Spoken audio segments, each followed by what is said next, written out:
Let's make another randomly generated piece of jewelry. Today's numbers are drawer 1, impression die 29, but counted from the right side of the drawer. 1, 2, 3, 4, 5, 6, 7, 8, 9, 10, 11, 12, 13, 14, 15, 16, 17, 18, 19. Here's the die we've chosen. This is a really fun one. It's got this honeycomb texture design that was originally designed as a cufflink, probably in the 1920s. And it also has these two small bees. So let's see what we come up with. I definitely have some ideas for these. The first thing I do is press one of the bees. I'm using brass for this. This would be gorgeous with gold. So if anybody wants one in gold, hit me up. But I think the brass is going to look really nice with the honeycomb. I saw out the bee, and then I used different sanding discs to really carefully remove all of the sharp edges. Next, I press the honeycomb component.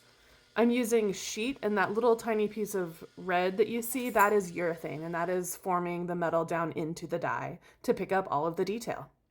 After I have all of the detail, I use my jeweler saw to cut around the oval shape and use those same sanding discs to remove any edges. I want those edges nice and smooth.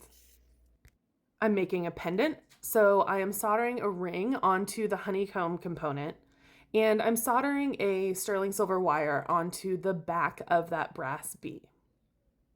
I put both of those pieces into a solution called pickle. It's a mild acid to clean the oxidation. Then I drill a hole in the honeycomb component.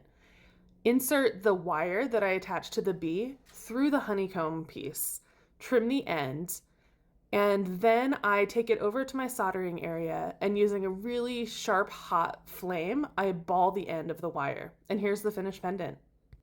There's something about that gold color paired with the darkened silver that just is really striking and eye-catching. When you turn the piece over, you can see how the bee is attached. There's that balled up end, and that is so that the bee can pivot. I like the idea of making jewelry that has some sort of moving component that you can fidget with.